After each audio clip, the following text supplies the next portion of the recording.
designs for today is upcycled kimono with a little touch of Cordillera Tinabal.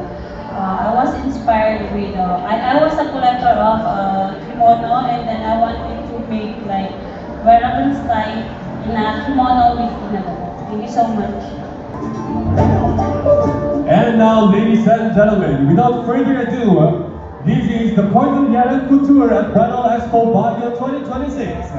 Let's witness the presentation, the collection of Badbado Benguet. Cordilleran Couture at Baguio Bridal Expo 2026. Badbado Benguet Inable Fusion. What happens when ancient indigenous weaving meets modern Cordilleran couture? Absolutely breathtaking magic. Guys, look at those details. Cordilleran Inable transformed into high fashion bridal elegance. Naimbag nga malam, good afternoon to everyone. Welcome back to our channel. To all our tourists visiting the summer capital, and of course, a huge shout out to our Full Bliss community. Our loved ones from Baguio City, La Trinidad, Itogon, Sablan, Tuba, and Tublay.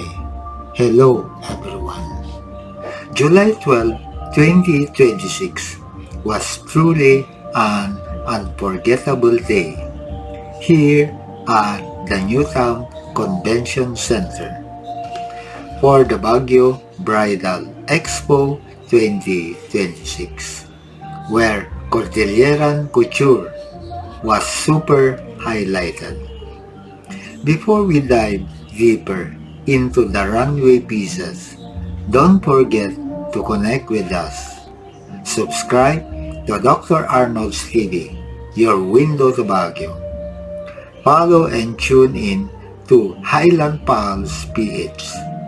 Feel the mountains rhythm. And don't forget to like and share our Facebook page, Arnold Multimedia, Vision Captured.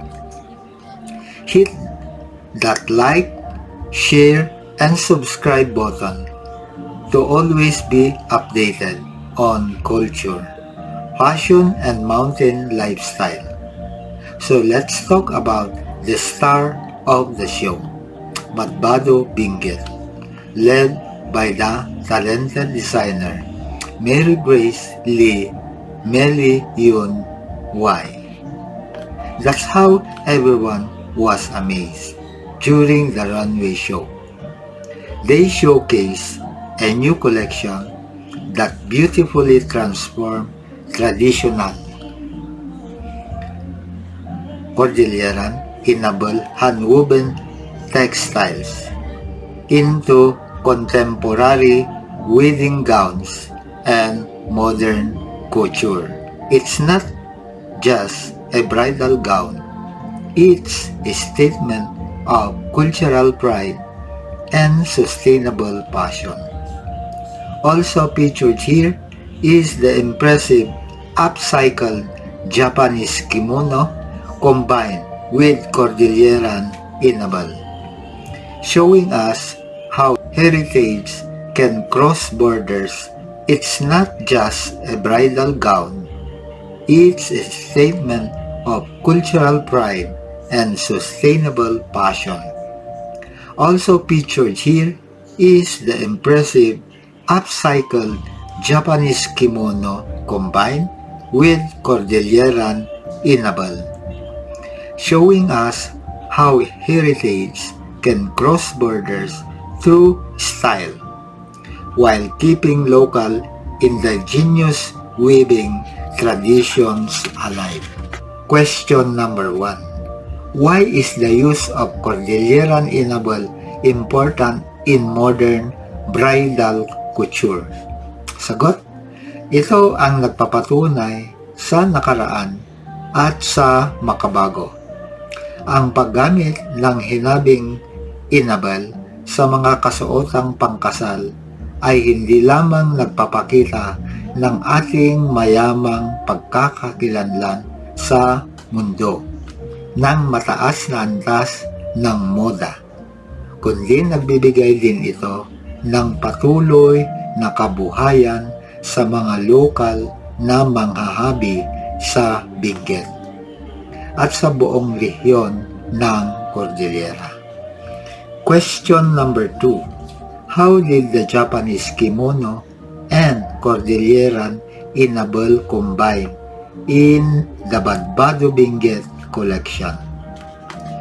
Sagot, ibinahagi ng fashion designer na si Mary Grace Lee na bilang isang taga-pangolekta ng mga kimono, naisip niyang pagsamahin ang makabagong estilo at hugis ng mga damit ng Hapon sa makulay at magandang tekstura ng inabal ng Cordillera.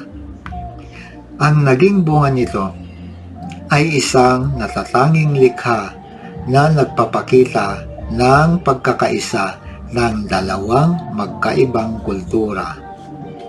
Question number 3. When and where else can you watch the Cordilleran Passion Showcases?